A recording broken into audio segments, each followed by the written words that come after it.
Samuel Eto'o-Fils a déposé son dossier de candidature ce mercredi 17 novembre, comme annoncé. C'est une liesse populaire qui a accueilli l'ex-capitaine des Lions indomptables du Cameroun dès son arrivée au siège de la Fédération camerounaise de football.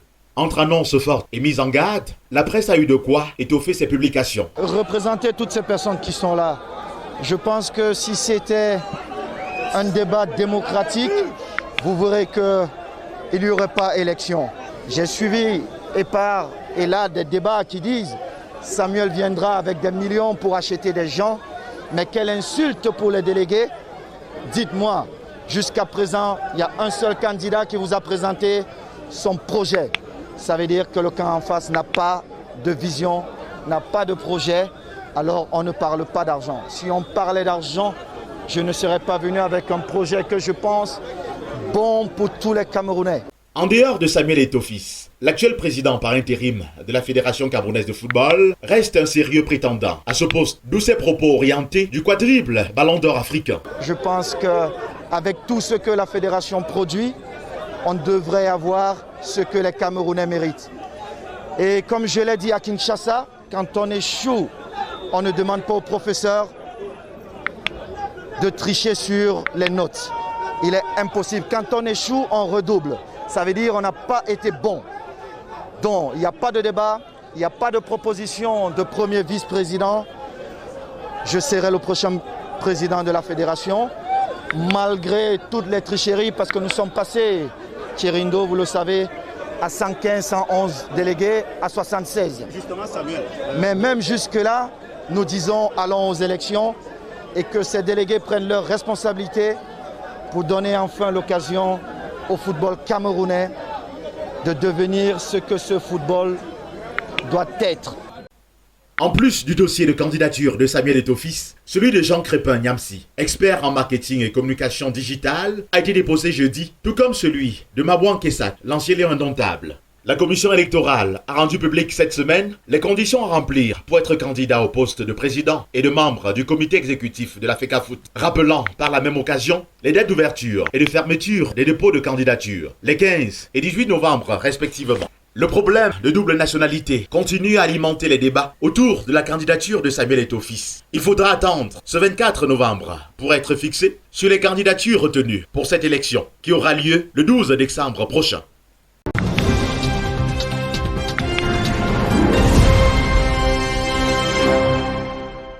Martin Kamumim bénéficie d'une liberté provisoire. Convoqué initialement le 21 décembre, la Cour d'appel du littoral a préféré accélérer la procédure pour que le journaliste et son compère Wilfried Eteki soient entendus plus tôt le 16 novembre. Placé en détention à la prison centrale de Douala depuis juillet dernier, Martin Kamumim a formulé plusieurs demandes de liberté provisoire et à chaque fois se heurtait au rejet du parquet. Mais la collégialité à la cour d'appel a décidé à la grande surprise d'accorder une liberté provisoire sous garant à Martin Kamumim.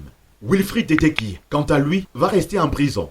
Le directeur de Radio Sport Info aurait bénéficié de plusieurs soutiens haut placés qui auraient influencé la décision des juges, d'après les avocats de la famille de Malika Bayemi.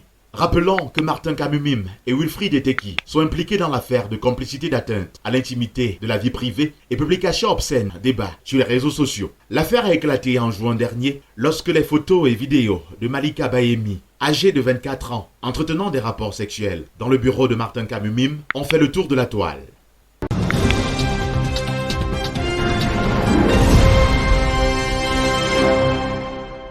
La moisson sera plus abondante chez les Lions indomptables après la victoire sur les éléphants de Côte d'Ivoire lors du dernier match du deuxième tour des éliminatoires en Afrique de la Coupe du Monde de football Qatar 2022. En plus des primes habituelles définies par la Fédération camerounaise de football, en cas de match gagné, chaque joueur bénéficiera de 5 millions de francs CFA, représentant la prime spéciale du chef de l'État. L'annonce a été faite au vestiaire, juste après le match, par le ministre des Sports et de l'Éducation physique.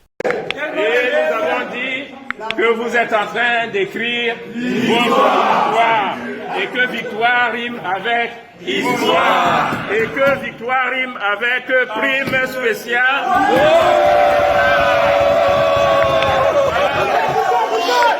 La prime spéciale du chef de l'État qui s'ajoute à la prime de match gagné, elle est de 5 millions par joueur.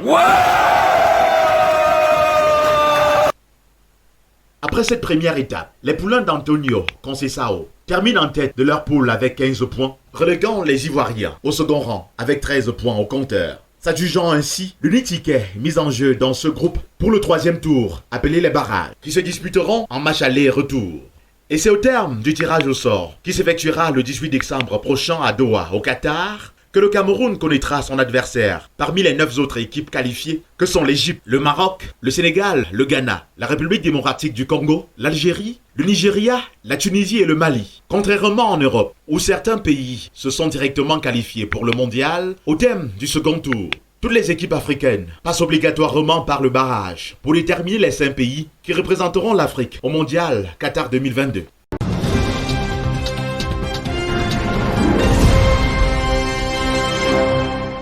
L'état de la route en chantier qui relie le nouvel échangeur d'Ahala n'a pas été gentil avec ce gros porteur. L'engin qui transportait des billes de bois a achevé son voyage vers le littoral dans ce ravin. Alors que le conducteur négociait le passage sur cette piste glissante, arrosée quelques heures avant par dame pluie. Sur les lieux, aucune information ne filtre sur les circonstances réelles de cet accident, encore moins sur l'état dans lequel se trouve le chauffeur. D'après quelques informations recueillies auprès des populations environnantes, la chute de ce grumier aurait eu lieu à 2 heures du matin ce dimanche. Son conducteur s'en serait sorti sain et sauf. Plus de peur que de mal. Notons que ce n'est pas la première fois qu'un gros porteur se renverse sur cette route en pleine réfection, devenue un véritable chemin de croix pour les automobilistes. Vivement que les travaux de construction soient accélérés.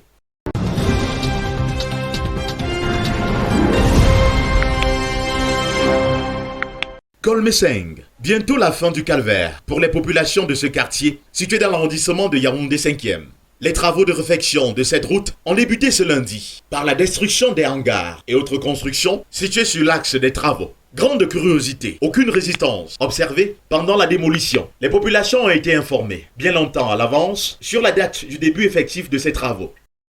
Vous pouvez le constater, nous sommes en plein déménagement sur le quartier Kolmeseng parce que, semble-t-il, la route doit passer par ici. Et comme vous pouvez le constater, je suis déjà en train de déménager. Ça peut se prendre personne là. Non seulement que casse, donc il ne va pas souffler là, il ne va pas te plaindre sur le parce que tout le monde a au moins 2 mois, 3 mois pour les personnes là. Ceux qui sont surpris, c'est peut-être ceux qui ne pensaient pas que la route va arriver, mais la route est là. Il y a quelques mois, le maire de Yaoundé 5 annonçait ce chantier de réfection de la route de Kolmeseng. Longtemps avant lui, le ministre de l'Habitat et du Développement urbain, après une descente effectuée sur les lieux, avait fait la même promesse. Après de nombreuses plaintes formulées par les populations à ce sujet. Nous continuons à croire qu'ils vont continuer avec le travail. Bon, nombre de personnes ont été dédommagées. On a payé les gens. Et il y a aussi quelques personnes qui n'ont pas encore reçu leur argent. Et nous croyons que le gouvernement va agir le plus tôt possible pour que tout le monde soit fier de ce qu'ils ont compris. Enfin, on a tellement rêvé de voir la route de Kolmeseng passer. Nous sommes fiers de voir qu'ils ont vraiment engagé les travaux.